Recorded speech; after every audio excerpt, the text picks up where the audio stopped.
Pessoal, boa tarde. É um grande prazer iniciarmos a nossa temporada de eventos de 2019 com um seminário tão rico, tão bacana que o nosso querido procurador e professor Rafael Oliveira está nos proporcionando essa tarde. Hoje nós teremos a professora Toni Fine e o professor Rafael Oliveira, onde nós buscaremos fazer um diálogo entre Brasil e Estados Unidos, notadamente sobre a questão dos precedentes. A primeira que vai falar é a professora Toni Fine. Ela é professora na Universidade de Fordham, é Assistant Dean, professora, Assistant Dean. Ela tem 2 livros publicados bastante conhecidos sobre o sistema americano, o sistema legal americano, sobre os recursos, as premissas do sistema legal americano. E hoje ela vai falar sobre os precedentes, justamente no sistema americano. Eu tenho aqui na minha mesa, e vocês vão ter acesso depois, os folders sobre dois folders. Um sobre o recém-publicado livro Becoming a Lawyer, da professora Toni Fine, está bem aqui, já deve estar disponível na Amazon e outras plataformas de livro. E também um folder dos programas de Master of Law da Universidade de Fordham. Estão todos aqui, quem tiver interesse, e até para tirar alguma dúvida depois sobre os próprios programas, estão aqui na nossa mesa, e muito gentil da parte da professora Toni Fine ter nos trazido. Bom, sem mais delongas, desculpando até pelo nosso pequeno atraso, por conta de problemas técnicos, gostaria de agradecer imensamente à professora Toni Fine pela presença em nossa casa, em nossa instituição, e estou aqui ansioso para ouvir a sua exposição.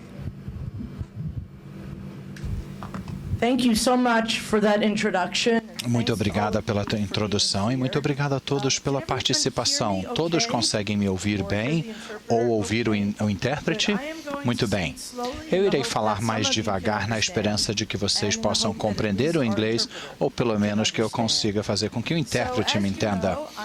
Como vocês sabem, eu estou aqui para falar sobre precedente no sistema jurídico americano. Eu só queria dizer que o endereço de e-mail está aqui, pois espero que isso seja o início de um diálogo com muitos de vocês. E caso tenham perguntas sobre precedentes, sobre o sistema jurídico dos Estados Unidos, sobre estudar nos Estados Unidos, sintam-se à vontade de entrar em contato comigo. Vamos uma breve introdução ao stare decisis no sistema jurídico dos Estados Unidos. Obviamente é um termo em latim, e o termo, ou pelo menos como a gente entende, significa deixe estar, né? E o deixe estar significa o precedente. O precedente significa aquilo que foi decidido anteriormente por decisões tomadas por juízes. Então, o stare decisis é a tendência dos tribunais dos Estados Unidos a seguirem princípios da lei anunciados em casos anteriores. Até mesmo se aquele tribunal não chegasse à mesma decisão se fosse uma primeira impressão, ou seja, é o princípio de seguir, continuar, aceitar os princípios dos casos anteriores. E um professor de Harvard Law, o Lawrence Tribe, disse o seguinte, que eu acho que explica a razão ou a premissa por trás do stare decisis e do precedente. Ele disse que stare decisis reflete o princípio de que interpretações cuidadosas da Constituição não devem ser reanalisadas a não ser que existam circunstâncias mais importantes do que uma mera mudança nas partes que são autores das interpretações sendo questionadas. Ou seja, a noção é de que até mesmo num país de common law como o nosso, onde não há um código abrangente positivado, de que deva haver estabilidade de como entendemos e interpretamos os princípios jurídicos. Existem características do sistema common law dos Estados Unidos que eu acredito que façam que o precedente e stare decisis sejam indispensáveis. A primeira é histórica. Lá no início, nós não tínhamos tanta legislação. Tínhamos algumas legislações. E quando a legislação não cobria um assunto ou uma questão jurídica, os juízes tinham apenas uma fonte de referência, e ela era as decisões que outros juízes tinham chegado anteriormente. Hoje temos muita legislação. Acredito que hoje a quantidade de legislação que vocês têm no Brasil, num país de civil law, nós nos Estados Unidos que temos common law, eu não sei o quão estamos atrás. Ambos temos muita legislação, mas a diferença é que nós ainda temos lacunas. Nós não utilizamos formas amplas de interpretação para encontrar todas as questões cobertas pelas leis. E as nossas leis, elas têm uma grande quantidade de lacunas e ambiguidade. E até mesmo quando algo está coberto pela legislação, ainda geralmente não fica muito claro como é que a legislação deve ser interpretada. Então, nesse tipo de sistema, com esse tipo de a legislação estar inadequada, a Stare Decisis tem vários benefícios. Primeiro, a justiça, previsibilidade e a integridade do sistema judicial. Significa que existem regras e princípios que serão aplicados independentemente se o juiz gosta de mim, não gosta de mim, tem um viés contra mim. O juiz deve aderir a princípios declarados anteriormente. Em segundo lugar, significa que espera-se que exista algum nível de eficiência, tanto para as partes como para o sistema. Se eu processar o professor Rafael e a questão for claramente respondida por precedente anterior, por Stare Decisis, eu possivelmente posso não processá-lo, ou posso fazer um acordo rapidamente, uma conciliação para entender os méritos das nossas questões judiciais, do nosso litígio. E, finalmente, quando os juízes sabem que outros juízes vão ler e confiar em suas sentenças, eles talvez façam um trabalho melhor de explicar e fundamentar as suas sentenças. Para compreender como o precedente funciona no sistema jurídico americano, é preciso explicarmos um pouco sobre como os nossos sistemas judiciais operam. Uma das grandes belezas de falar sobre isso no Brasil é que vocês compreendem o federalismo, né? Pois vocês também têm um sistema federalista. Quando eu vou para muitos outros países e tento explicar o conceito, eu talvez tenha que ter 3 cabeças e uma antena. As pessoas pensam que eu sou um extraterrestre. Então vocês já entendem como é estranho o conceito de uma república federativa, apesar de nossos conceitos serem um pouco diferentes, mas vocês entendem o conceito de que uma república federativa é um país governamental onde os poderes são compartilhados, no nosso caso entre o governo federal ou nacional e os estados. No nosso sistema, o governo nacional tem amplos poderes, muito expandidos. Eu apenas queria dizer que eu peço desculpas pelo nosso governo no momento. Eu amo o meu país, mas no momento a gente não está no melhor dos momentos. Então, quando eu falo sobre o governo federal, eu sinto uma dorzinha aqui no pescoço e eu sinto que eu tenho que explicar isso. Então, o governo nacional tem poderes expandidos e ampliados, mas são limitados àqueles que são declarados na Constituição.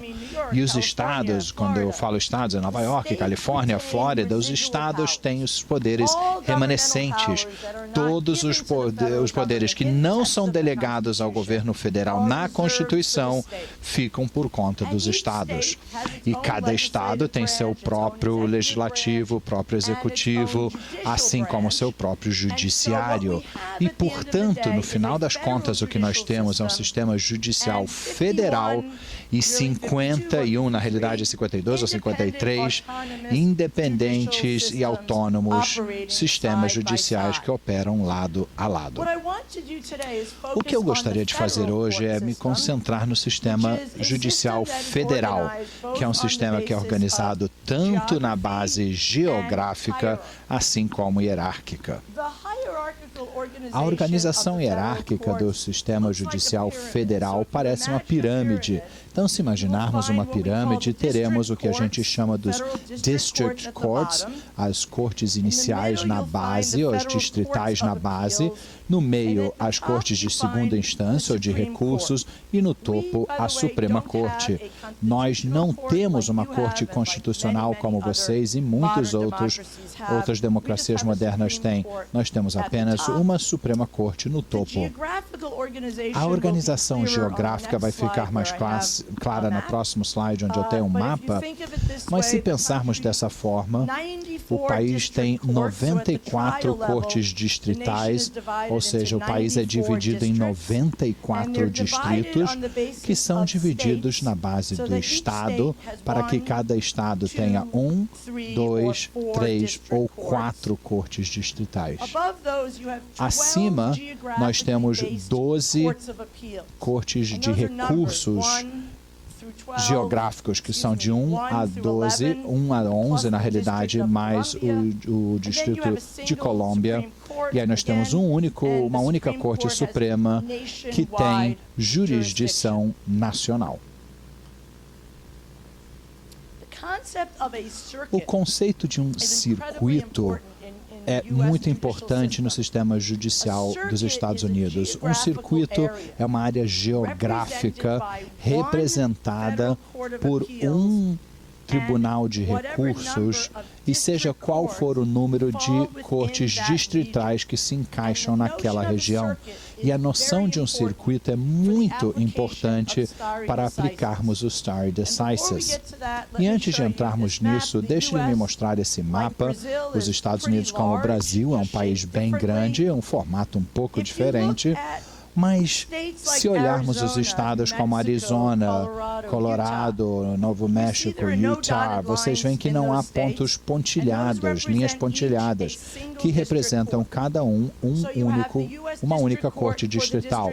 Então, você tem uma corte distrital para Arizona. Se olharmos a Califórnia ou Nova York, que é mais difícil ver porque é menor, vocês veem divisões dentro do estado. Essas são diferentes cortes distritais no estado. Então, a Califórnia tem 4 cortes distritais para a parte leste, a parte central, a parte sul e para... Não, essa é central, leste, eu não consigo ler, mas vocês estão tendo a ideia.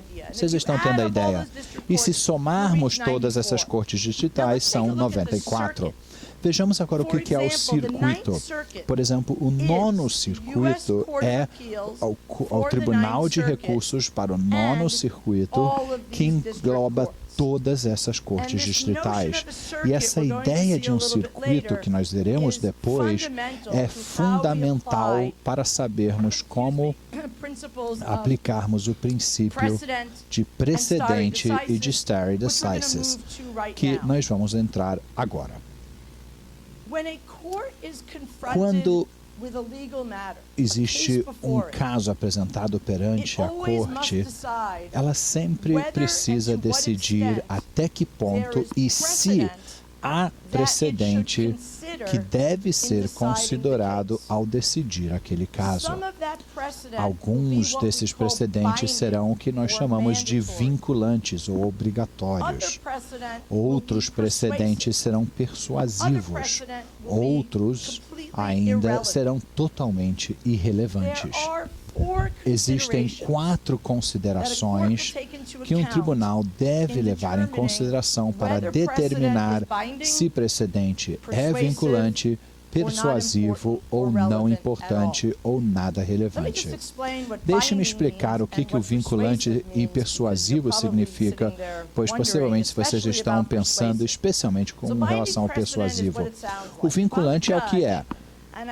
Se eu sou juíza e tiver um caso apresentado por duas partes, se há precedente vinculante, é como se fosse a sua súmula vinculante. É preciso ser aplicado àquele caso. Se há outro precedente que está no ponto, que lida com aquele assunto que está sendo apresentado em várias características, eu irei considerar esse precedente, mas eu posso me desviar um pouquinho, posso rejeitá-lo. E isso vai se tornar mais claro para vocês. Em primeiro, tem a semelhança da questão jurídica sendo apresentada.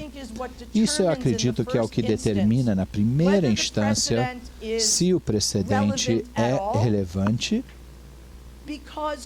pois os tribunais olham apenas os casos que lidam com uma questão jurídica igual ou semelhante. Toda a base de precedente, todo o conceito do stare decisis tem como premissa a noção de que os casos têm alguma semelhança. Se os casos são totalmente diferentes com relação à questão jurídica apresentada, não há nenhuma razão para considerar esses casos. A segunda consideração é os fatos. Há uma velha piada que diz, como a maioria das piadas para advogados não é tão engraçada, né? Mas há uma piadinha de que nós não deveríamos chamar a faculdade de direito e deveríamos chamar isso de Universidade dos Fatos, pois tanto dos que os alunos de direitos fazem e os advogados fazem é considerar a semelhança e as diferenças que existem entre os fatos no caso atual e os fatos apresentados no precedente. No final das contas, é o seguinte: os tribunais dos Estados Unidos, por várias razões constitucionais e de prudência, sempre baseiam as suas decisões nos fatos apresentados perante eles. Se eu for a juíza, a minha decisão se baseia no fato de que as partes que estão litigando me apresentam. Não tento criar uma regra, uma legislação que irá se aplicar em qualquer gama de circunstâncias. Não. Eu lido com os fatos que me foram apresentados. No próximo caso, no entanto, ou deixe-me falar isso de outra forma, no novo caso apresentado, por definição, os fatos serão diferentes dos fatos apresentados no precedente. E uma das coisas que eu preciso fazer como juíza, e uma das coisas que os advogados precisam fazer como representantes das partes, é me convencerem de que os fatos no caso anterior são tão semelhantes a este caso que eu deva chegar ao mesmo resultado. Ou que os fatos são diferentes em alguma forma material para que eu possa, de fato, tomar uma diferenciação que me permita chegar num resultado diferente. E assim, advogados e juízes passam muito tempo determinando como interpretar os casos anteriores.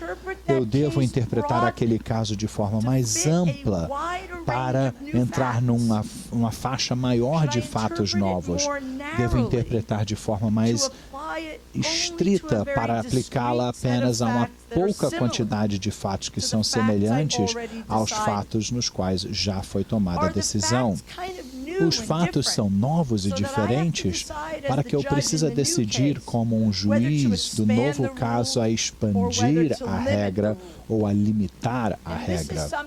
Isso é algo, e é por isso que a gente diz que a faculdade de Direito é a faculdade de fatos, por causa das diferenças ou semelhanças que existem nos fatos são fundamentais para a operação do stare decisis. A terceira questão é que o juiz que diferencia os argumentos apresentados pelas partes entre a decisão anterior e a razão, a explicação que é dada para as razões pelo resultado que chegou. Por um lado, comparado com algo que a gente chama de dictum. Dictum é uma coisa feia e a gente não gosta de ver o dictum nas decisões judiciais. O que é o dictum? Dictum são coisas que um juiz pode dizer, um tribunal pode dizer que vai além dos fatos ou das questões jurídicas apresentadas. Então, se eu sou juiz e eu tenho um caso perante mim que inclui uma série de fatos, e eu tomo a minha decisão e depois eu digo, se os casos fossem diferentes e se de fato o Rafael tivesse feito isso ao invés disso, os resultados seriam diferentes. O dictum, o malífico dictum, vai além dos fatos apresentados. Quando um juiz menciona algo que é dictum, o dictum não é ligado ao efeito do stare decisis, pois é considerado algo como se fosse uma observação aleatória do tribunal, não vinculado ou não tendo um efeito vinculante. O tribunal pode não ter dado consideração total, as partes não entraram em litígio naqueles fatos não apresentados de forma correta, mas às vezes é difícil saber o que é o dictum e o que não é o dictum. E as partes podem ter visões diferentes sobre algo que foi dito num caso anterior. Uma parte diz, não, Vossa Excelência, eu adoro ser chamada de Vossa Excelência, então eu sempre me faço a juíza, né? Não, Vossa Excelência, isso era uma parte integral da decisão do tribunal, é vinculante. Não, Vossa Excelência, data venia, foi dictum. Essa questão apresentada no caso anterior não foi apresentada corretamente ao tribunal e, portanto, não é um stare decisis vinculante. Quem é que decide? O juiz irá decidir se aquela sentença anterior foi dictum e, portanto, ter algum efeito precedente ou se foi apenas dictum. Finalmente, a relação que existe entre o tribunal ou tribunais que emitiram aquele dictum ou o tribunal atual é o que ajuda a definir se precedente é vinculante ou persuasivo. E para poder determinar isso, o juiz terá que considerar tanto a relação geográfica e hierárquica entre o tribunal atual e o tribunal ou tribunais que emitiram o precedente. Deixe-me explicar como é que isso funciona no nível federal. A primeira regra é muito simples. A primeira regra é muito simples. Uma decisão da Suprema Corte dos Estados Unidos é vinculante na nação, em todos os tribunais, nas questões de leis federais. Todos precisam seguir a Suprema Corte. Mas e o precedente nos circuitos? Precedentes pelos tribunais de recursos. Lembra aqueles números de circuitos que representam essas áreas regionais, os tribunais regionais? Uma decisão de um tribunal de recursos é vinculante para todo aquele circuito, que significa que o presidente do tribunal de recursos liga todas as cortes distritais naquela região e é vinculante ao tribunal de recursos em si. Ou seja, aquele primeiro painel de 3 juízes no Tribunal de Recursos é vinculante para todos os juízes naquele circuito, inclusive o próprio Tribunal Regional ou de Recursos. Mas um precedente de um circuito não é vinculante para outros circuitos. E os tribunais regionais de recursos e outras cortes distritais em outras regiões geográficas podem e muitas vezes vezes chegam em resultados diferentes na exatamente a mesma questão de leis federais, até mesmo onde os fatos são virtualmente idênticos. Apenas para que saibam, essa é uma diferença muito interessante entre os nossos sistemas. Nós podemos ter uma situação, deixe-me voltar aqui um pouco, onde nós temos o que nós chamamos de uma divisão entre os circuitos, onde uma decisão pelo nono circuito é totalmente diferente de uma decisão do oitavo circuito, apesar dos fatos e das questões jurídicas serem mais ou menos as mesmas. Esse tipo de caso possivelmente serão apresentados perante a Suprema Corte quando há uma divisão entre os circuitos em questões de leis federais. A nossa Suprema Corte, vocês vão rir quando eu falar isso, mas a nossa Suprema Corte não tem muita jurisdição mandatória. Ela escolhe a sua jurisdição e seus casos, tem praticamente total poder de decidir quais casos são apresentados. E o que vocês vão rir, ele aproximadamente tem 80 casos ao ano, né? É só isso. Então, praticamente não trabalham nada comparado ao STF no Brasil. Mas, por outro lado, a nossa Suprema Corte não tem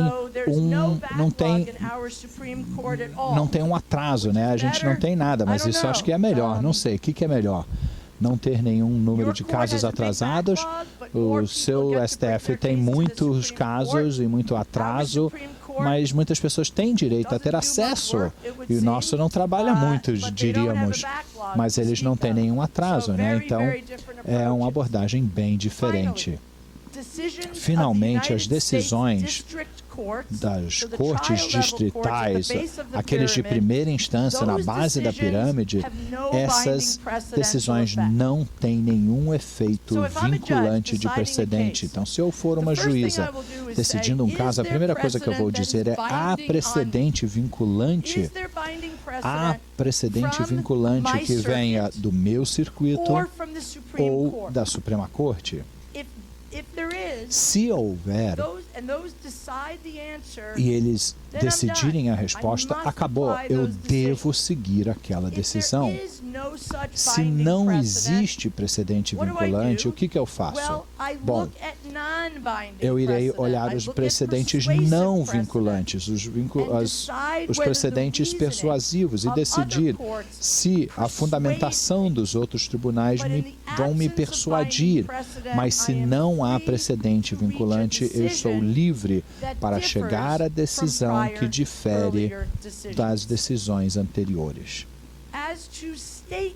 Com relação aos tribunais estaduais, o tribunal mais alto em cada jurisdição é quem vai decidir as questões de leis estaduais. E essa é uma parte muito importante do sistema federativo dos Estados Unidos. As políticas estaduais sobre a implementação de precedente de stare decisis mudam um pouco de acordo com cada uma das regras estaduais.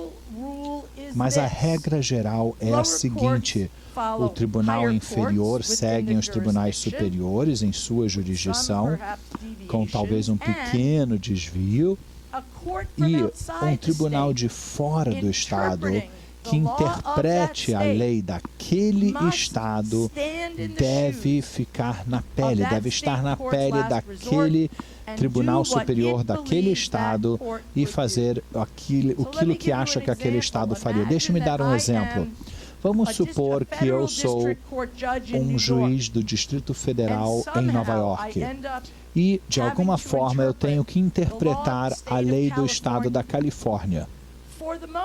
Naquele momento, eu coloco o chapéu que diz Suprema Corte da Califórnia e eu vou decidir o que eu acredito que a Suprema Corte da Califórnia faria, e isso é a lei que eu vou aplicar, apesar de ser juíza federal e apesar de estar em Nova York. Alguns limites dos princípios do stare decisis. Stare decisis é um princípio rígido na lei dos Estados Unidos. No entanto, é uma tendência, não é uma regra imutável. Eu vou compartilhar aqui com vocês algumas citações de ministros do Tribunal da Suprema Corte dos Estados Unidos que mostram que stare decisis não é uma regra imutável. O Oliver Wendell Holmes diz que é revoltante não ter nenhuma razão melhor para uma regra do que o fato de que ela foi estabelecida na época de Henrique IV. É ainda mais revoltante se a base na qual foi criada já desapareceram há muito tempo e a regra simplesmente persiste pela imitação cega do passado. Ou seja, não há nenhum interesse numa imitação cega do passado, onde a base de uma regra não faz mais sentido. Assim como o Jackson, eu nunca considerei a regra do stare decisis como absoluta.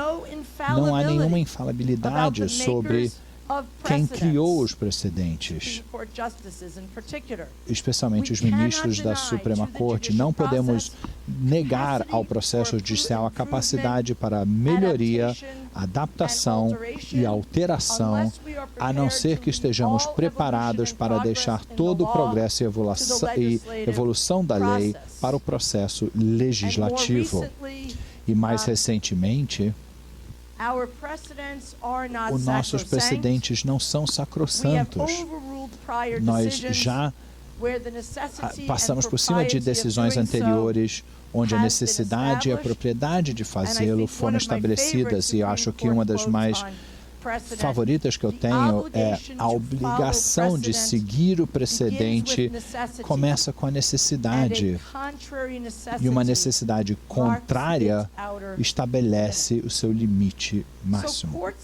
Ou seja, às vezes os tribunais mudam de ideia. Quando eu queria pular esse slide, pois era um pouco redundante, mas é muito mais provável que a Suprema Corte vá mudar de ideia numa questão de lei constitucional ao invés de leis ordinárias. E a razão disso é bem clara. Com questões de leis ordinárias, é possível que o Congresso mude as regras. Se eu for à Suprema Corte, nós aqui somos a Suprema Corte, é um pouco mais, né? Não bastariam 3, mas aqui está a Suprema Corte, e se nós interpretarmos uma lei ordinária e o Congresso analisa aquela interpretação e diga, nossa, vocês estão loucos, isso está errado. E a única coisa que vocês precisam fazer é mudar aquela lei ordinária. E se não mudarem a lei ordinária, nós estamos supondo que vocês consentiram com a nossa interpretação, que vocês aprovam a nossa interpretação. E me pareceria ser presunçoso da nossa parte, da separação dos poderes, se nós voltássemos a dizer, ah, não, a gente interpretou errado aquela lei ordinária.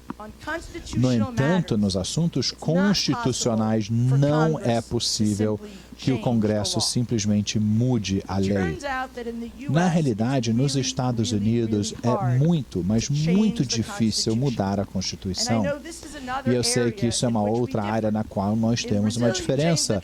No Brasil, vocês mudam a Constituição, sei lá, 2 vezes ao ano, talvez, como a roupa, né? Vocês mudam como se fosse trocar de roupa. A gente quase nunca muda. Em 230 anos, tivemos 27 emendas constitucionais. Eu acho que vocês tiveram 27 em 20 anos, não sei. E não é bom ou ruim, não é. É só uma diferença. A realidade é que nós nunca, ou quase nunca, mudamos a nossa Constituição. Então, se a Suprema Corte errar numa interpretação de lei ordinária, numa questão de interpretação da Constituição, a única forma de corrigir isso seria se o próprio tribunal modificasse a sua decisão anterior. A Suprema Corte normalmente insiste em algumas justificações especiais ao superar seu próprio precedente. Não é uma boa coisa quando a Suprema Corte tem que rejeitar seu próprio precedente, por todas as razões que já falamos anteriormente. Por que o stare decisis faz sentido no nosso sistema? Então, quando a Suprema Corte nega seguir seu próprio precedente, deve criar algo melhor do que, nós achamos que erramos.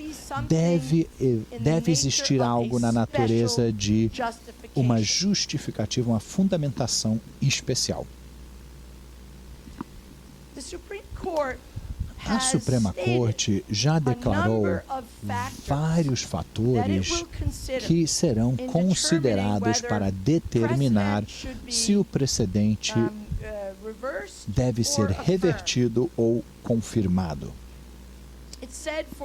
Por exemplo, já foi dito, aquela regra já é impraticável, se não dá para trabalhar com ela na prática, se a regra já foi sujeita a algum tipo de interesses de confiabilidade que hoje faça com que seja injusto hoje trocar a regra.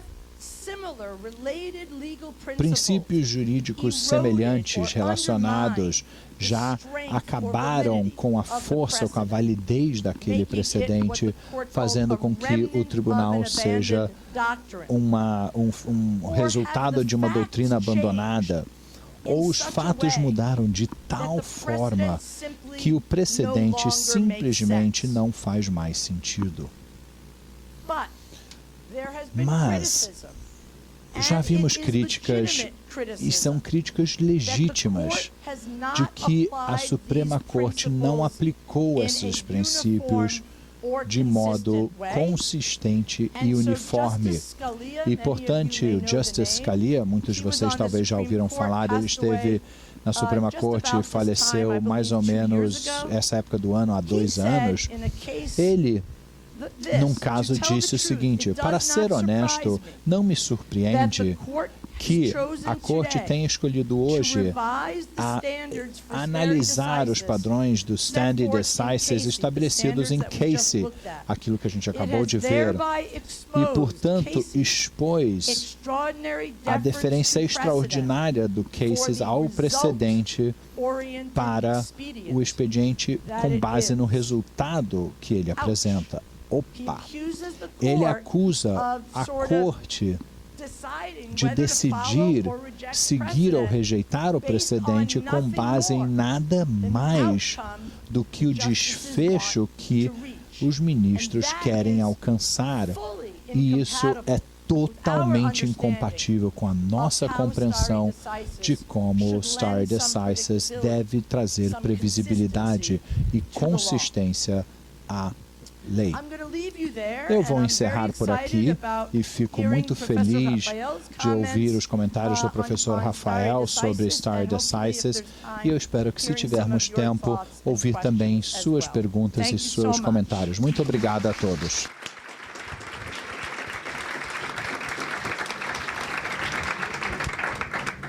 Bom, acho que eu não tenho palavras para agradecer a professora Toni Fine.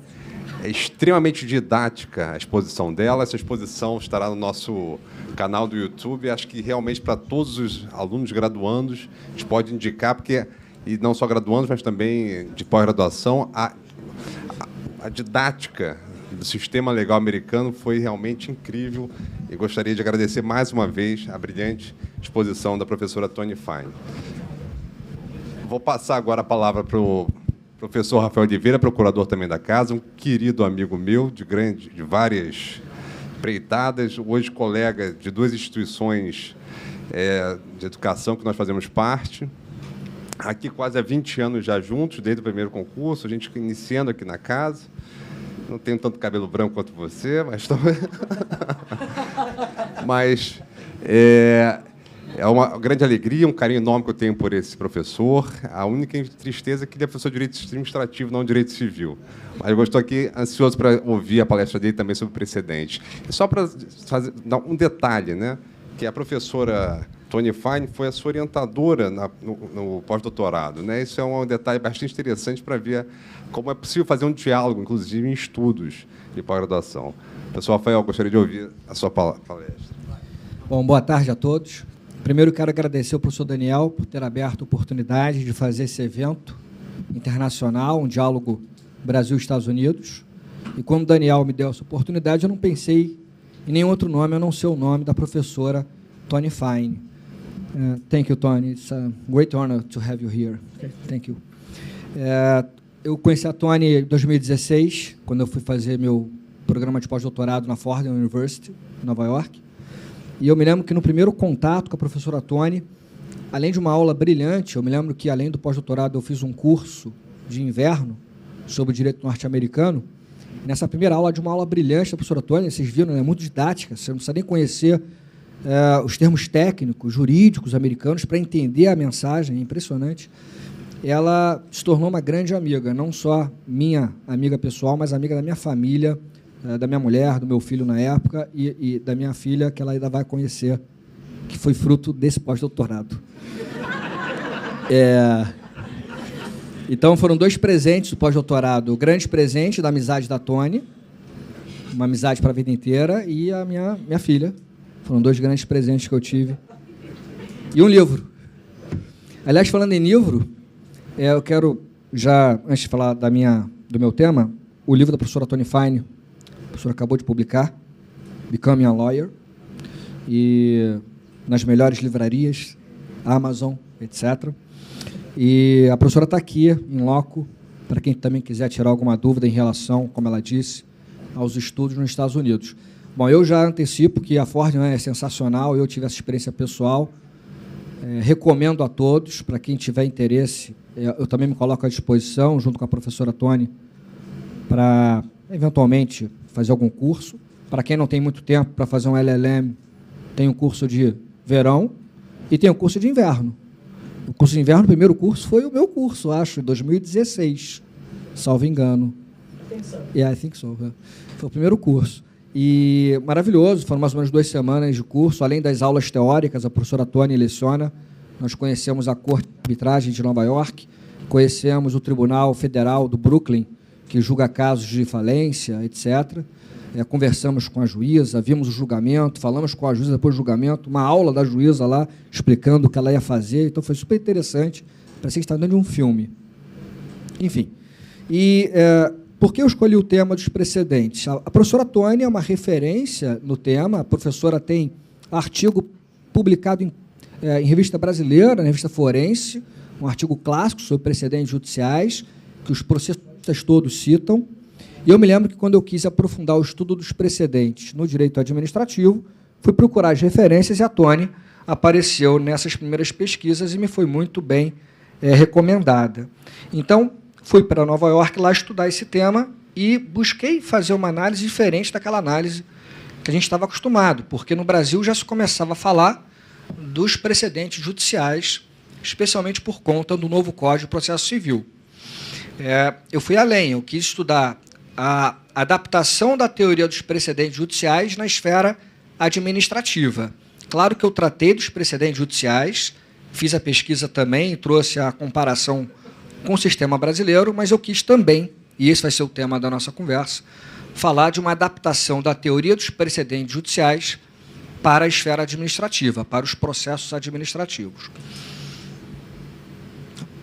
Então, o primeiro ponto que justifica esse tema, na minha opinião, dentre outros que você poderia indicar aqui, é a aproximação dos sistemas do Common Law e do Civil Law. Como a professora Toni mencionou, nos Estados Unidos, também no Reino Unido, nós temos uma crescente proliferação de normas, leis, como se aquele sistema da Common Law estivesse se aproximando de uma técnica do Civil Law com essa proliferação legislativa, sem abdicar da importância do case law, ou da jurisprudência, ou dos precedentes, mas uma intensidade muito grande de elaboração de normas. E no Brasil e em outros países do Civil Law, nós tivemos um caminho quase que inverso. Nós somos um país... difícil falar que é só inspirado pelo civil law. Nós temos várias inspirações do common law, como eu até vou mencionar, mas nós somos um país civil law, tradição civil law, mas que, de uns tempos para cá, especialmente após 88, vem já se demonstrando mais próximo das técnicas do common law, especialmente pela importância da jurisprudência no nosso sistema pátrio, né?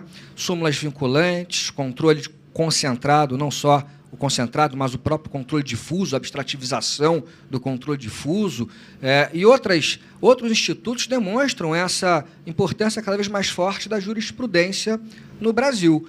E me parece que um grande marco para demonstrar essa aproximação do Brasil civil law com países do common law é o Código de Processo Civil de 2015, tudo bem com a adoção à brasileira, não um copia e cola, não uma importação acrítica, mas uma adaptação, digamos, da teoria dos precedentes do Reino Unido, dos Estados Unidos e de outros países.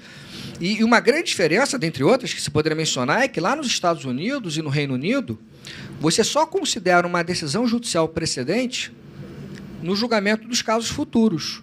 A decisão lá não nasce precedente. O juiz não tem autoridade, digamos assim, de dizer, olha, essa minha decisão agora tu vai ter que observar daqui para frente. Ao julgar um caso semelhante futuro, o juiz vai olhar para o passado, ver a decisão que analisou um caso semelhante no passado e aplicar a mesma ratio decidendi, ou aplicar lá o holding, ou a norma jurídica extraída daquela decisão anterior. No Brasil, um pouquinho diferente, o artigo 927 do Código de Processo Civil já elencou decisões judiciais que seriam precedentes. Então, o Código de Processo Civil diz, essas decisões judiciais são precedentes. Aí tem a polêmica, se todos são precedentes vinculantes ou não, eu deixo para os processualistas baterem cabeça. Mas o meu foco aqui são os precedentes administrativos. Então, como eu disse, há uma crescente aproximação dos sistemas do civil law e common law. Aliás, uma curiosidade, e a professora Tônia, eu me lembro, ela falou isso na primeira aula, nos Estados Unidos nós temos a tradição do common law, não é isso? Salvo no estado da Louisiana, que é um caso à parte, né, professora? Na Louisiana, por inspiração francesa, por conta da Guerra da Independência, etc., lá se adota o civil law. É o único, salvo engano, posso estar errado, a professora Tônia é gabaritada para falar melhor do que eu, mas, salvo engano, Louisiana é o único estado norte-americano que adota o civil law. É isso? Thank you. Enfim, então, common law nos Estados Unidos, no Canadá, salvo engano, também o common law tem a exceção de Quebec, que adota o civil law também. Então, o que eu quero demonstrar não é apenas que existem exceções dentro dessas federações que adotam common law, mas também que há uma aproximação constante dos dois sistemas, das duas famílias jurídicas, de modo que justifica essa comparação entre Brasil e Estados Unidos. Bom, um outro ponto importante é que o Brasil, apesar de ser um país do civil law, ele tem algumas influências marcantes do common law. Como foi mencionado pela professora Tônia, o Brasil é uma federação. E a federação que nós conhecemos é muito inspirada na federação norte-americana, com todas as diferenças históricas, evidentemente. Mas na Constituição Republicana de 1891, Rui Barbosa ali estava à frente, né? Nós tivemos ali uma inspiração muito forte dos Estados Unidos. O sistema presidencialista, a federação, o controle difuso de constitucionalidade e o nome. O nome era República dos Estados Unidos do Brasil. Inspiração clara nos Estados Unidos. Mas, enfim, é fato que a gente não pode importar esses modelos de maneira crítica. A gente tem que adaptar a nossa cultura, a nossa realidade. E me parece que é possível adaptar a teoria dos precedentes à nossa realidade administrativa. Bom, então, a teoria dos precedentes administrativos. Primeiro, um conceito daquilo que eu denomino de precedente administrativo. Tá? É a norma jurídica retirada de decisão administrativa anterior, válida e de acordo com o interesse público, que, após decidir determinado caso concreto, deve ser observada em casos futuros e semelhantes pela administração pública. É mais ou menos o conceito de precedente judicial adaptado à atuação administrativa, ao processo administrativo. Bom, e a partir desse conceito eu já extraio algumas conclusões ou algumas consequências imediatas. Primeiro, que para o precedente administrativo existir, basta uma decisão administrativa. assim como o precedente judicial no sistema do common law. Você não precisa ter decisões reiteradas ou aquela noção de jurisprudência consolidada para se trazer a ideia de precedente vinculante, seja na esfera judicial, seja na esfera administrativa. É claro que se você tem uma jurisprudência consolidada, dá mais segurança jurídica, mas bastaria uma decisão para você extrair a força de precedente e a necessidade de respeito à mesma solução em casos semelhantes futuros. Uma segunda consequência importante, que me parece ser trazida dessa teoria para o nosso direito brasileiro, é encarar o precedente administrativo como uma das fontes do direito administrativo. Isso é um tema polêmico, tá? Tem muitos autores importantes que não concordam com o encaixe do precedente administrativo no rol de fontes da nossa disciplina. Eu, pessoalmente, defendi antes mesmo da minha pesquisa. O professor Alexandre Santos de Aragão, lá da PGE, da UERJ, também defende, e outros professores.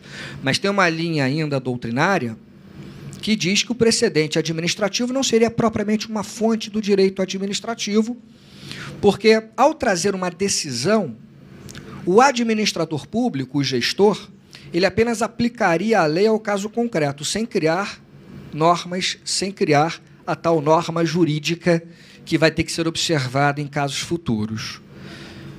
Me parece que tem que se respeitar, obviamente, decisões ou opiniões diferentes, mas me parece que, cada vez mais, a interpretação ela não é uma interpretação, digamos, boca da lei, né? Quer dizer, o administrador público, assim como o juiz e qualquer intérprete, ao interpretar o dispositivo legal ou constitucional, ele tem hoje uma margem muito grande de atuação, até por conta da força dos princípios abertos e das normas abertas que o nosso legislador utiliza, de modo que, ao interpretar um caso, ou melhor, ao interpretar um dispositivo legal, ele, intérprete, está, de alguma maneira, criando aquela norma para o caso concreto.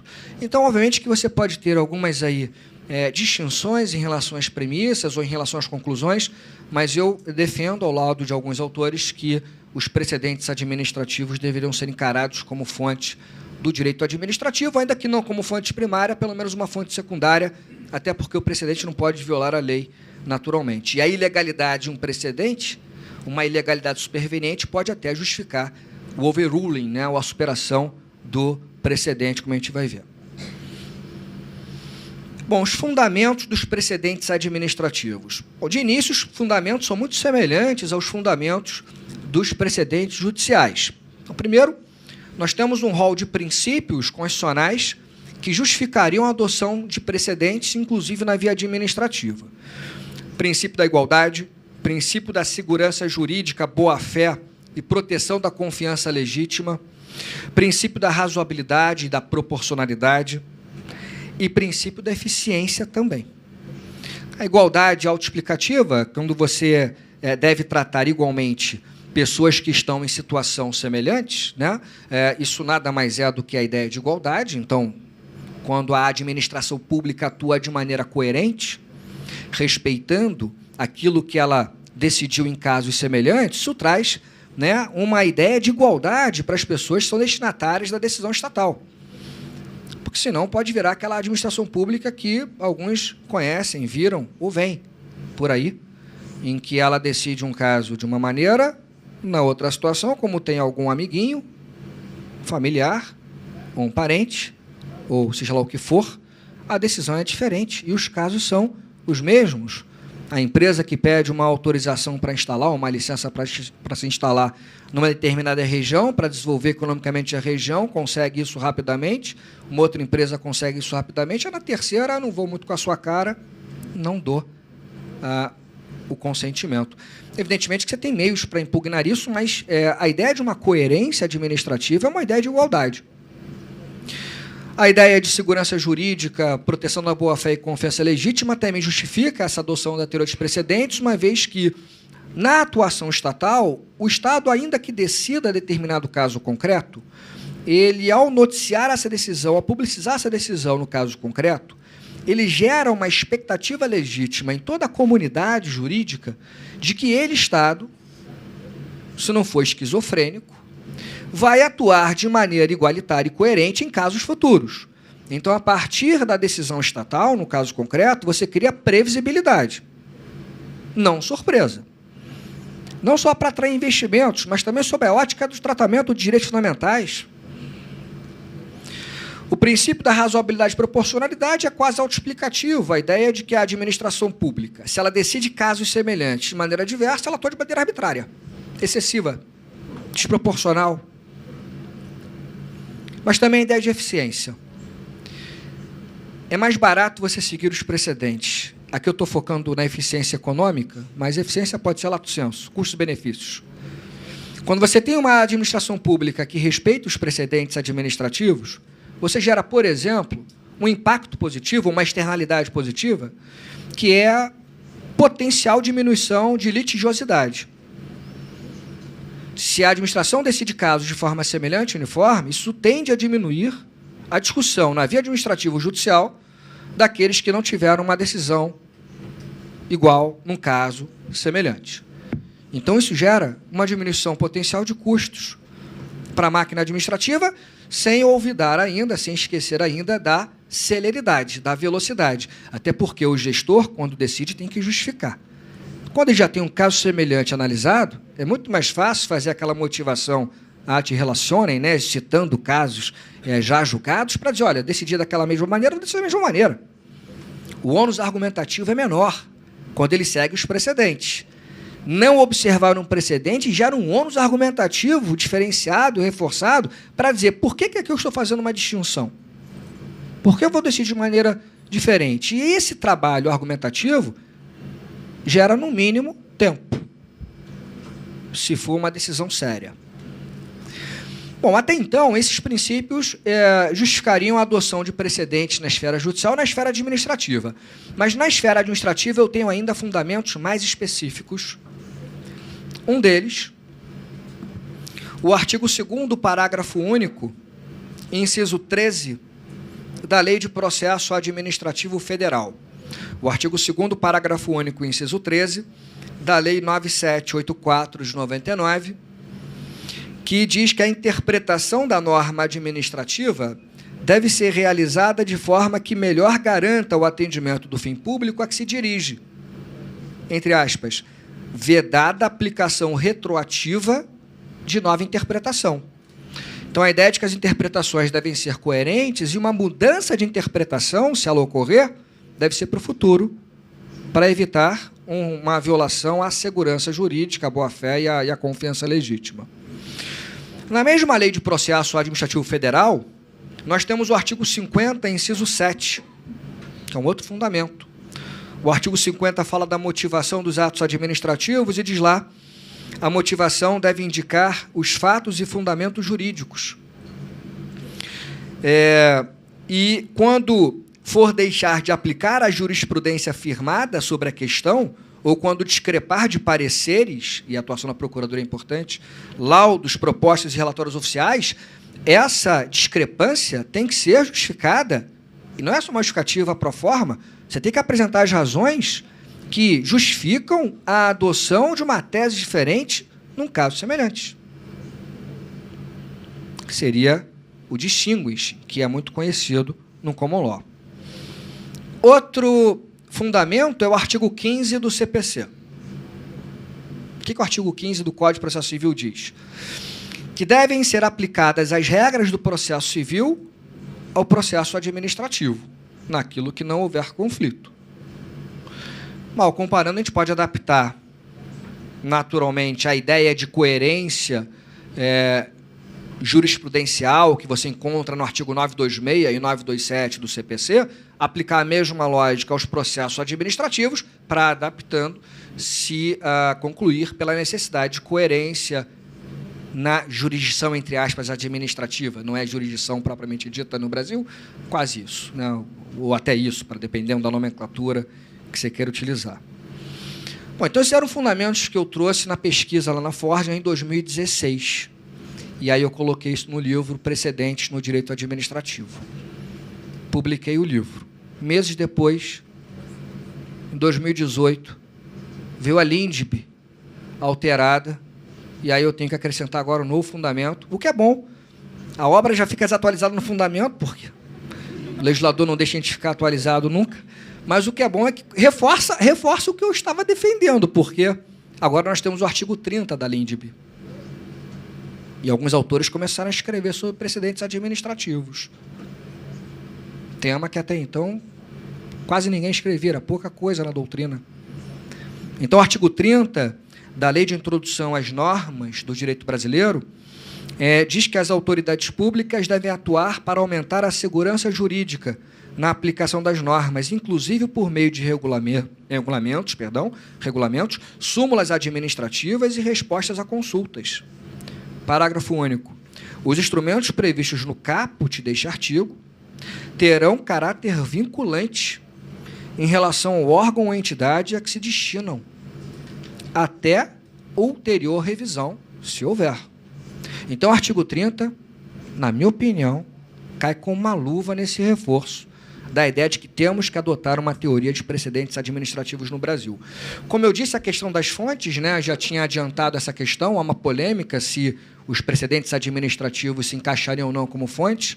Alguns autores entendem que não, porque o precedente nada mais seria do que a aplicação da lei no caso concreto, não criaria nada. Eu estou numa outra linha, eu encaixo o precedente administrativo no rol de fontes, até porque, mesmo que exista uma lei tratando daquelas situações, ao interpretar, o intérprete cria, de alguma maneira, a norma faltante para o caso concreto. Senão, precisa de interpretação, basta robôs. Bom, os requisitos para aplicação da teoria dos precedentes são basicamente 4 requisitos que eu aponto. Muito semelhantes aos requisitos que são necessários para o precedente judicial, evidentemente com adaptações. Bom, em primeiro lugar, tem que haver uma identidade subjetiva da administração pública. Cuidado com esse primeiro requisito. Quando eu falo aqui identidade subjetiva, é só a da administração pública. Não é uma identidade absoluta entre os atores da relação jurídica. O que eu preciso ter é uma decisão daquele ente federado, daquela entidade administrativa, num caso concreto. Numa situação futura semelhante, envolvendo outro particular ou outros particulares, mas envolvendo o mesmo ente federado ou a mesma entidade administrativa, a ideia é que isso seria suficiente para cumprir esse primeiro requisito. E essa, para alguns autores, há uma diferença entre a teoria dos precedentes administrativos e a teoria,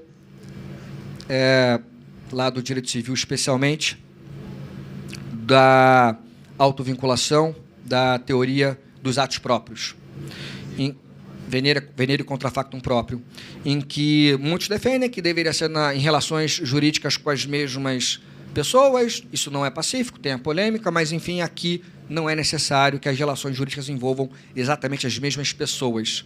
Podem ser relações diversas envolvendo pessoas distintas. A identidade que deve ocorrer é em relação ao ente que prolata a decisão. Isso gera uma necessidade de cautela também em relação a entender quem é essa entidade administrativa. Porque, tal como a professora Tony falou, e aí eu adapto para a teoria do precedente administrativo, se o município do Rio de Janeiro decide uma questão, o município de São Paulo ou o município de Belo Horizonte, ele não se vincula à decisão do município do Rio de Janeiro. Alguma dúvida? Senão não teríamos autonomia federativa. Dentro do município do Rio de Janeiro, aquela decisão do município do Rio de Janeiro pode ter uma força mais vinculante ou menos vinculante. Explico. Se é uma decisão dentro de uma mesma entidade, dentro de uma mesma pessoa jurídica, vamos supor que o prefeito traga a decisão. A legislação pode atribuir ao chefe do executivo força vinculante para as suas manifestações serem observadas por toda a administração pública direta e indireta. Em âmbito federal, isso é muito comum. A AGU, por exemplo, pode emitir pareceres que, se forem aprovados pelo presidente da República, passam a ter caráter vinculante. Qual é a ideia? Homogeneizar a atuação administrativa.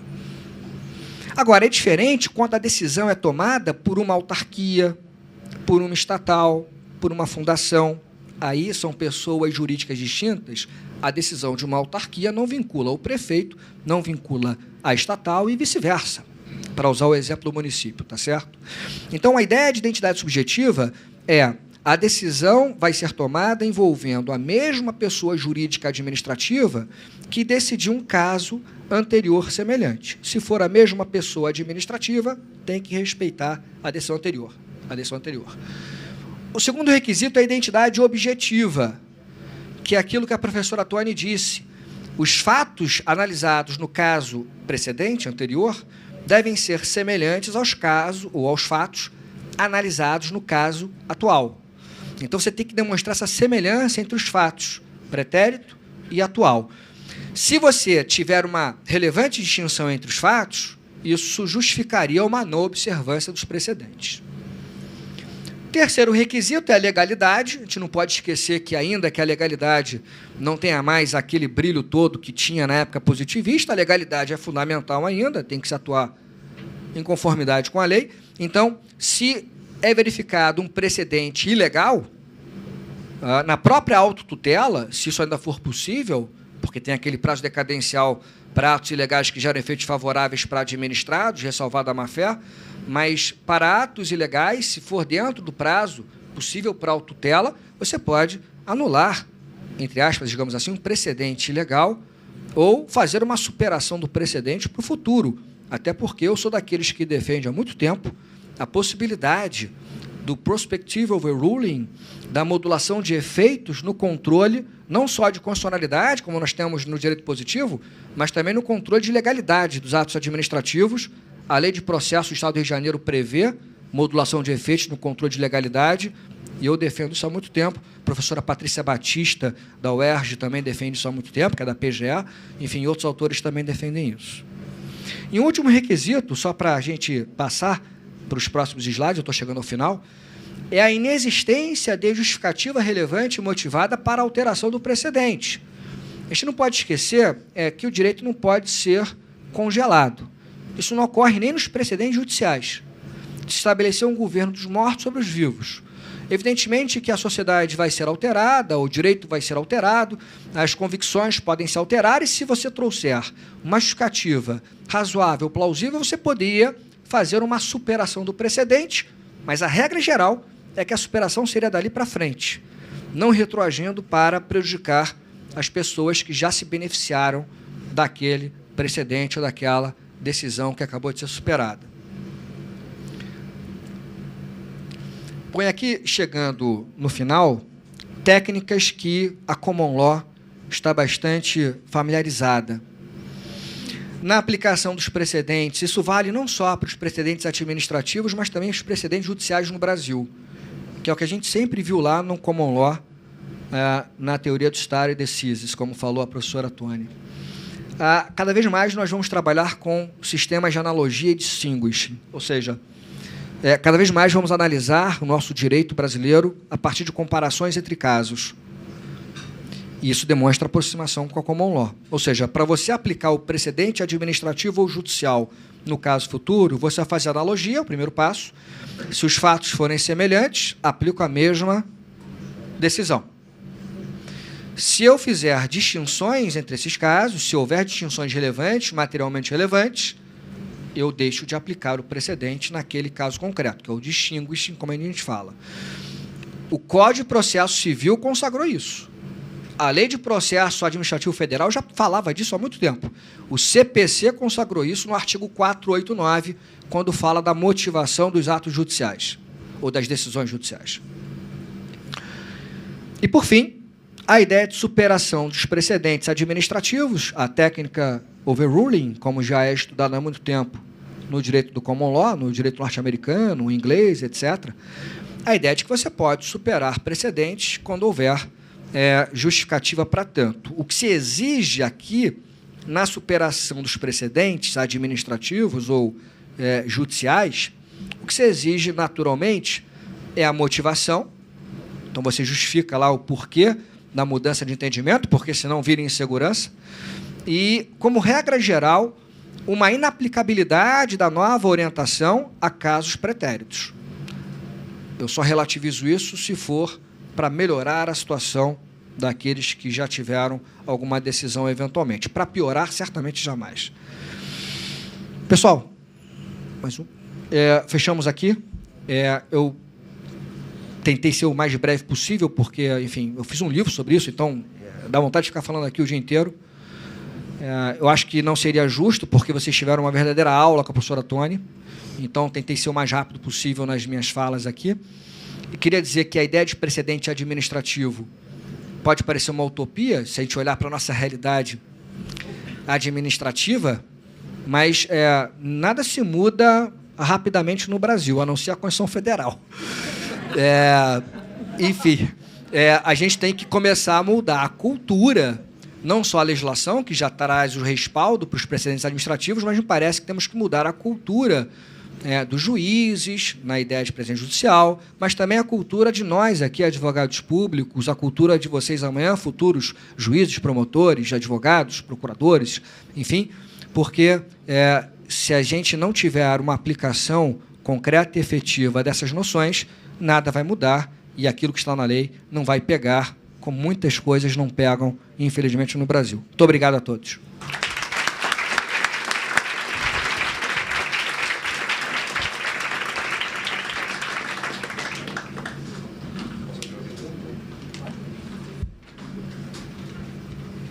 Muito obrigado, querido amigo Rafael Oliveira.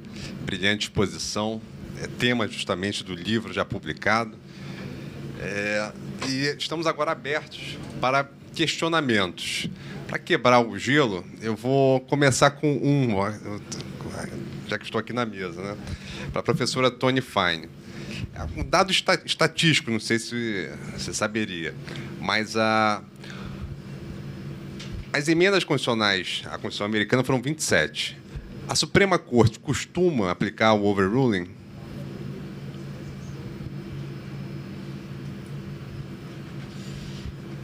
Very interesting. That was bad. Very interesting question. É uma pergunta muito interessante. Se eu entendi bem a pergunta, deixa eu explicar o que acontece e aí você me diz se eu respondi a sua pergunta. Vamos supor que vocês têm um princípio constitucional e que há vários precedentes judiciais aplicáveis àquele princípio. E a Constituição sofre uma emenda. Todas aquelas interpretações constitucionais anteriores essencialmente não vão desaparecer, mas não são mais relevantes. Mas não falamos sobre isso como uma superação da mesma forma que nós falaríamos quando a Corte supera seu próprio precedente. Nós dizemos que aqueles precedentes não são mais relevantes, pois o princípio constitucional, o texto constitucional no qual se baseavam, não existe mais. Eu respondi a sua pergunta? Uma pergunta muito interessante. Muito obrigada. João? O professor Rafael, eu queria saber a sua opinião, se os precedentes eles podem prevalecer sobre a hierarquia administrativa. Se a gente tem um precedente da secretaria e o novo prefeito não concorda, os precedentes eles prevaleceriam sobre essa questão da hierarquia? O que eu sustento é que os precedentes eles dependem de mudança de governo. O ideal é que, assim como um novo juiz ele não pode implementar a sua visão pessoal, contrariando a visão consagrada no tribunal que ele vai atuar, mal comparando o novo governante ou o novo secretário, seja lá quem for, vai ter que respeitar os precedentes anteriores. Aí você pode me perguntar, mas, Rafael, como é que fica a definição de políticas públicas? O que me parece, se a gente for levar a ter os precedentes a sério, é que os novos governantes eles até podem optar por novos rumos, não seguir uma linha do governante anterior, desde que justifiquem isso e não gerem prejuízos desproporcionais, não só para os cofres públicos, mas também para a efetividade daqueles direitos, porque senão continua como está. Ou seja, um governo assume, é de oposição, não concorda com a visão ideológica do governo anterior e, por razões ideológicas, muda uma orientação jurídica, uma orientação que vai passar também pelo crivo da Procuradoria. Então, como é que a gente pode evitar que isso ocorra? Com uma atuação mais eficiente da própria Procuradoria. Claro que a Procuradoria não tem a palavra final, né? Mas a gente pode, nos pareceres, forçar que isso ocorra, ou que, pelo menos, o novo gestor leve em consideração que, ao não observar a política do antecessor, só gera prejuízo. São elefantes brancos largados na cidade, políticas públicas descontinuadas, e ele tem que ser responsabilizado por isso, com o risco, inclusive, da improbidade.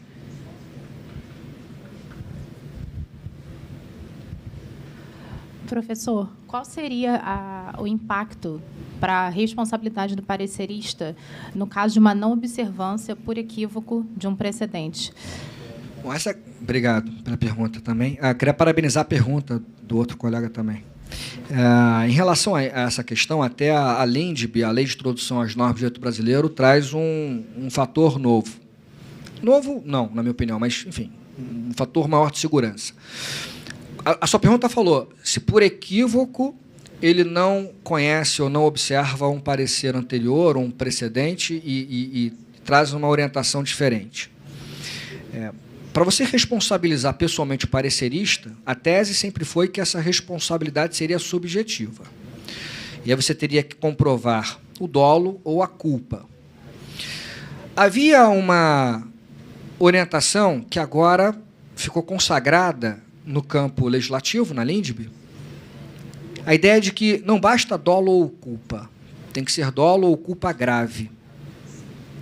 E a Lei de Introdução às Normas do Direito Brasileiro consagrou essa ideia ao dizer que o gestor, o parecerista, o administrador público, o agente público só responde pessoalmente por dolo ou culpa grave. Então, não basta culpa leve ou, digamos, culpa mediana, eu sei que é difícil medir isso, vai ser cada caso concreto, mas tem que ser uma culpa grave. E aí, essa é uma questão que já tem gerado uma discussão.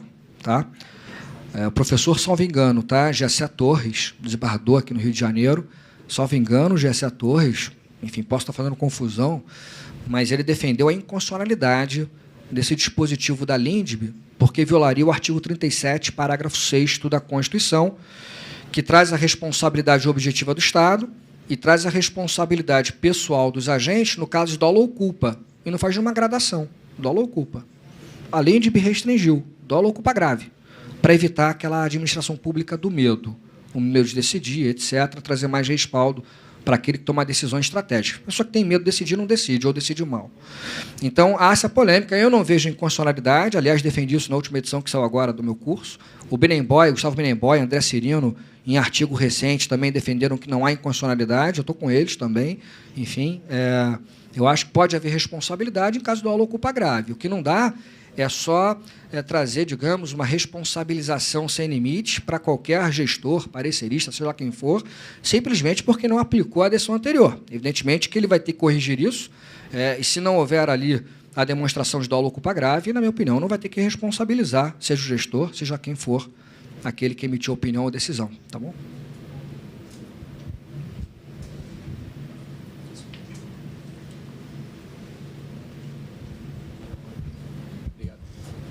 Vou fazer para a professora Tony.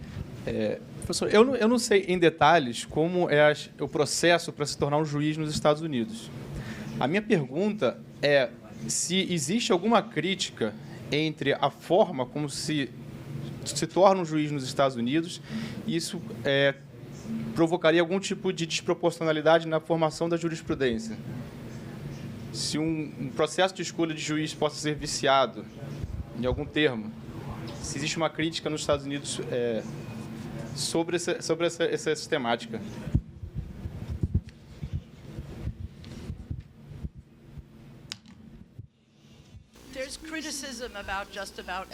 Há críticas para tudo nos Estados Unidos, então, sim, há crítica. Mas deixe-me explicar o processo estranho com como se torna um juiz nos Estados Unidos. E primeiro eu preciso dizer que é diferente para juízes estaduais e juízes federais. E diferente quase qualquer outro país do mundo, não temos nenhum concurso público para juízes. Nos estados vai variar, pois cada estado vai ter sua própria regra. Mas eu quero deixar isso para acreditar que nós somos mais estranhos do que você achava antes. Na maioria dos estados dos Estados Unidos, pelo menos alguns juízes são eleitos. As pessoas vão e votam pelo prefeito, pelo governador e pelos seus juízes. Então, é um processo muito estranho que gera uma série de complicações com relação a tudo do Estado de Direito, as questões de financiamento da campanha, uma grande gama de problemas. Vamos falar sobre o sistema federal. No sistema federal, os juízes de artigo 3 são os juízes que vieram graças ao artigo 3 da Constituição, que é a provisão do judiciário na Constituição. Os juízes federais são nomeados pelo presidente, sujeitos a um processo de confirmação do Senado.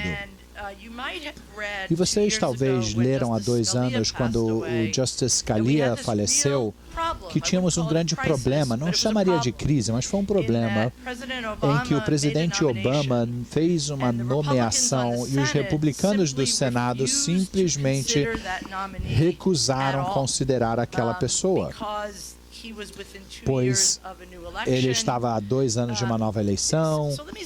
Então, peraí, deixa eu voltar atrás. O que isso significa sobre o nosso processo de seleção de juízes federais? Em primeiro lugar, é inerentemente político. Não há como arguir contra. O processo de nomeação é feito pelo presidente e o Senado confirma aquela nomeação. Em segundo lugar, é um processo que se tornou cada vez mais politizado à medida que o nosso sistema se torna cada vez mais violentamente contra, onde poucas pessoas estão no meio. Você tem republicano de um lado, o democrata do outro lado, está muito polarizado. É um sistema muito polarizado, então se tornou muito político. Nós também temos uma situação na qual a formação dos juízes, e isso é algo que o presidente Obama prestou muita atenção, e ele, durante a sua campanha, prometeu que ele tentaria fazer com que o judiciário fosse mais como os Estados Unidos. E ele conseguiu um pouquinho. Ele teve muita consciência de nomear mulheres. Ele teve muita consciência de nomear pessoas com ascendência africana, latinos e asiáticos. Mas como os juízes federais nos Estados Unidos são vitalícios, você só pode nomear quando há uma vaga. Então, se todos nós fôssemos juízes, vamos ficar no âmbito federal, ficamos até morrermos, aposentarmos ou nos tornarmos incapacitados. Ou seja, a mudança que um único presidente pode fazer é um tanto limitada. Mas vejamos a Suprema Corte. Na semana passada, eu tive uma oportunidade impressionante, que para mim foi a Justice Kagan, que foi da Suprema Corte. Ela foi nomeada pelo Obama. E ela é fantástica, engraçada, divertida, e ela foi à nossa universidade e muitos almoçamos com ela. Não fui eu e ela, mas foi muito divertido. E alguém perguntou para ela uma pergunta muito interessante, que foi: é estranho que na Suprema Corte, que dos 9 ministros da Suprema Corte, todos se formaram de Harvard ou de Yale, todos eles. E ela disse, sim, é estranho, mas existem outras coisas que são mais interessantes. Um membro negro, e ele é ultra conservador, o Justice Thomas, então ele não representa a experiência afro-americana.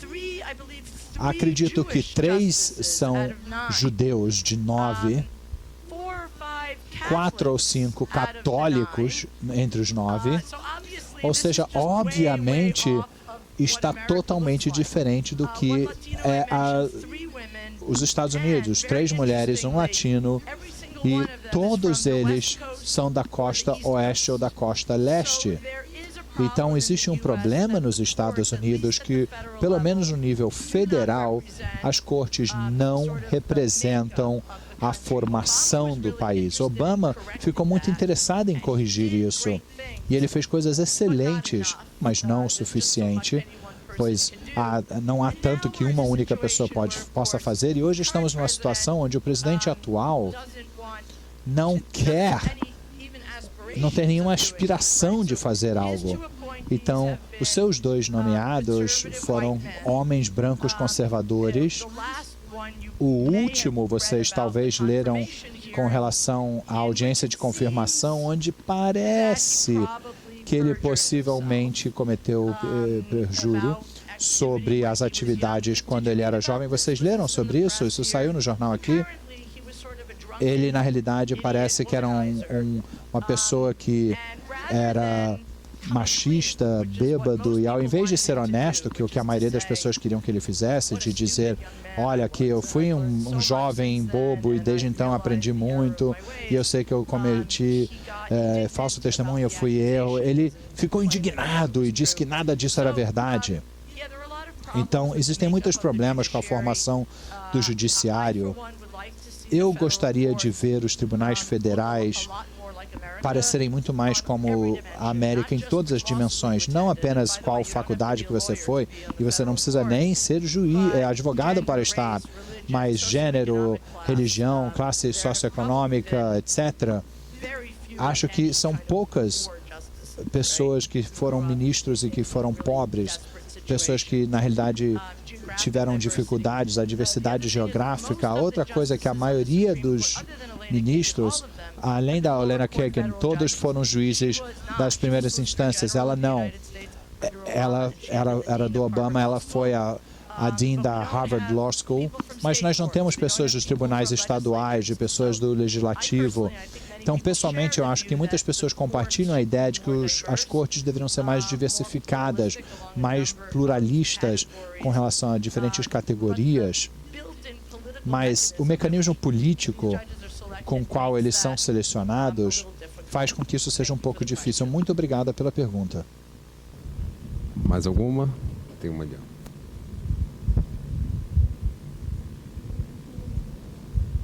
Olá. É uma pergunta para a professora Toni.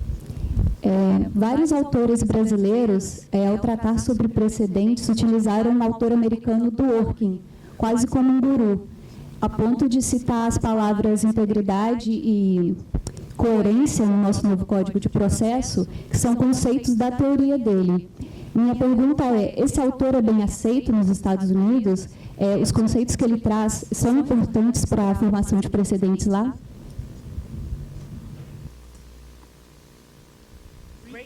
Excelente pergunta.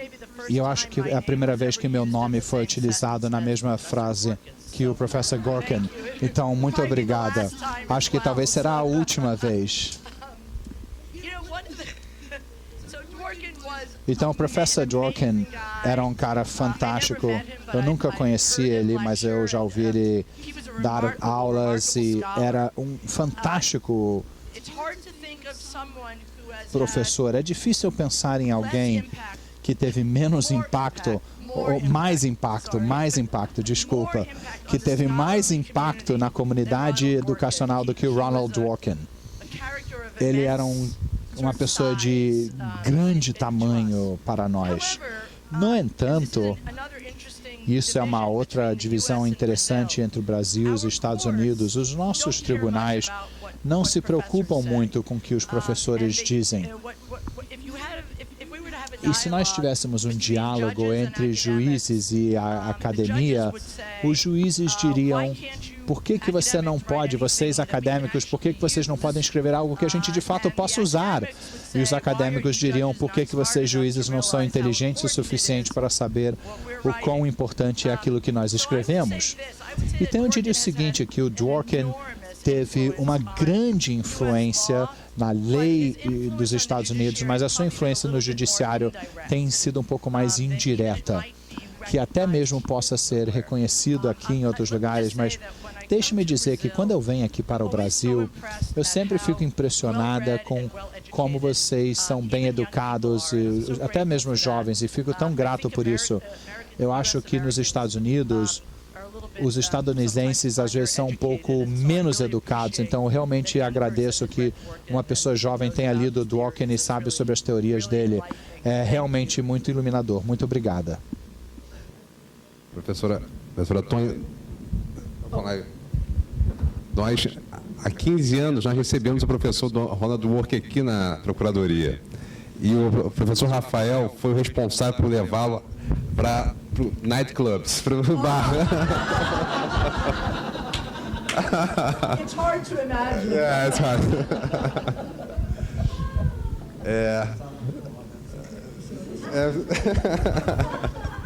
Mais alguma pergunta?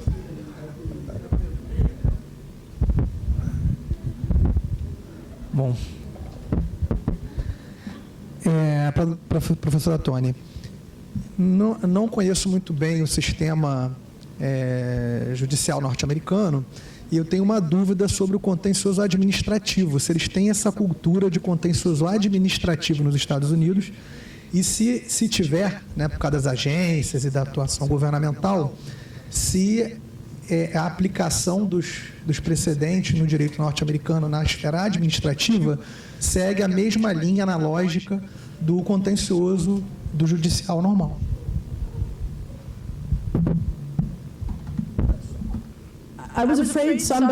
Eu fiquei com medo que alguém me fizesse essa pergunta.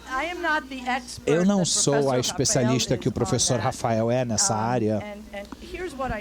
E o que eu sei é o seguinte: sim, existe precedente administrativo. A minha compreensão, e eu não sou especialista nessa área, é que existe uma grande área de confusão com relação à extensão da sua natureza vinculante.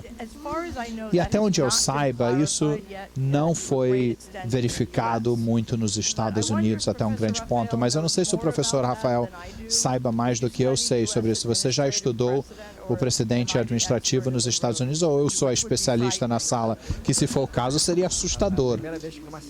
Diz que eu sei mais que Tony. Não, não sei mais que o professor Tony. O que eu sei é que o nosso sistema de agências é inspirado no sistema americano, com adaptações.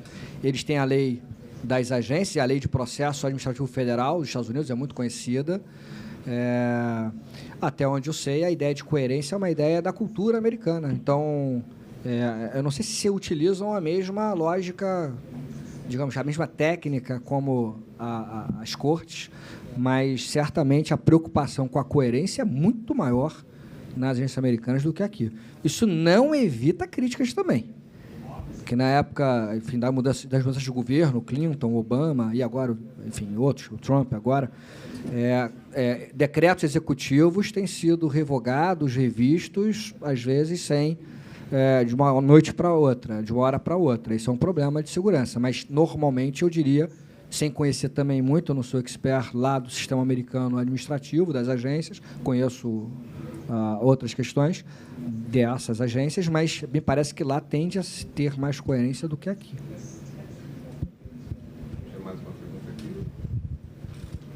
Mais alguma pergunta? Doutor Rodrigo Bozizio, nosso colega. Boa tarde. Parabéns pela exposição clara e objetiva.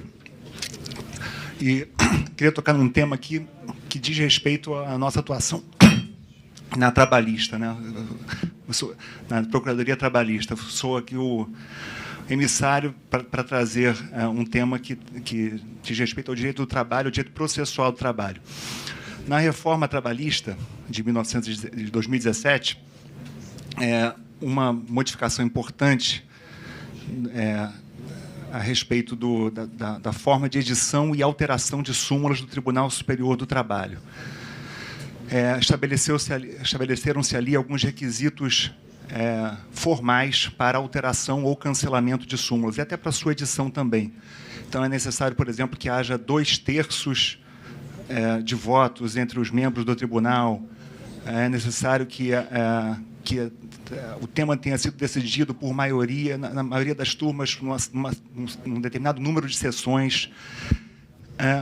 Isso tem gerado uma polêmica no direito do trabalho, no direito processual do trabalho, inclusive entendendo-se que isso seria inconstitucional, que o legislador infraconstitucional não poderia ter limitado dessa forma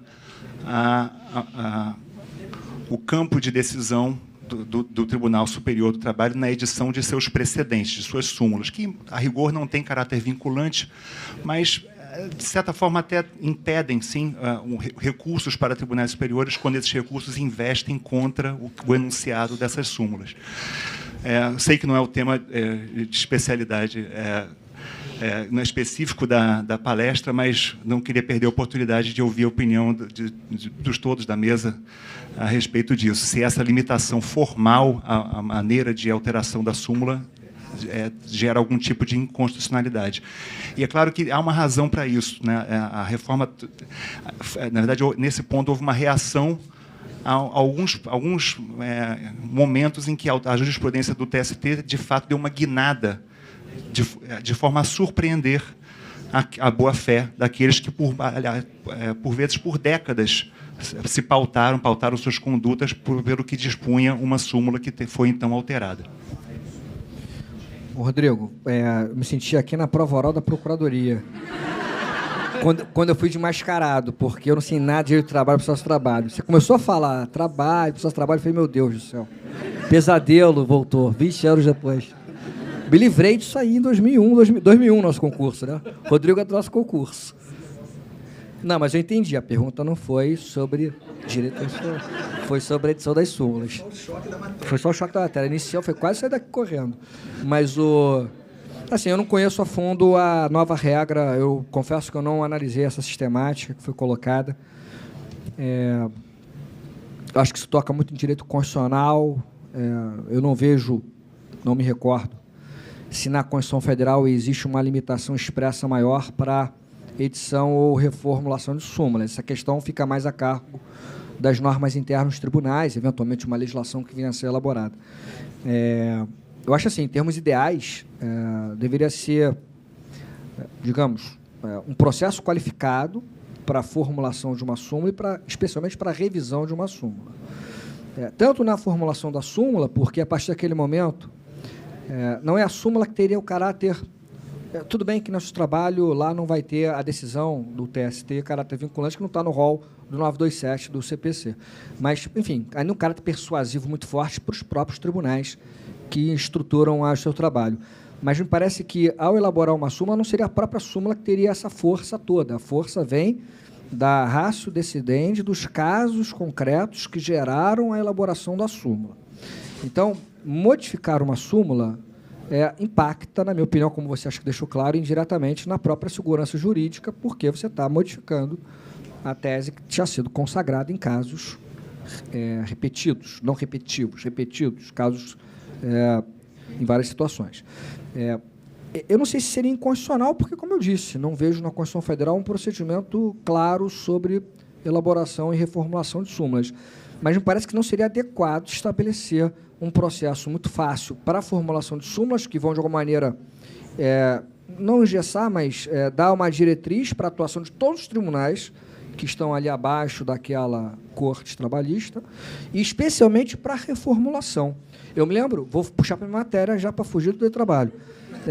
Acho que foi ano passado, retrasado, tentou-se, via OAB, através de um procedimento no Supremo, rever a súmula vinculante número 5, que dispensa a presença de advogado no processo administrativo. E um dos argumentos da OAB é que não haveria uma jurisprudência consolidada para se formular uma súmula vinculante sobre aquele assunto.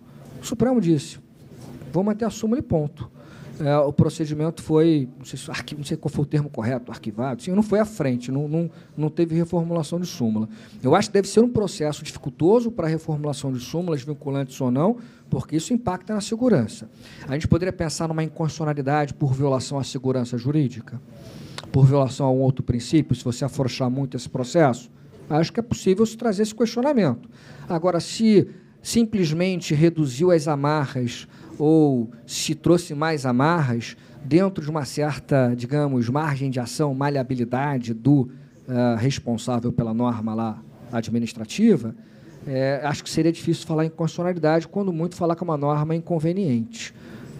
Mas, enfim, eu estou dando aqui uma resposta, Rodriguinho, eu não conheço sequer a norma ali, eu posso depois até fazer a leitura e trocar uma ideia, tá? Obrigado. Uma honra ter você aí assistindo.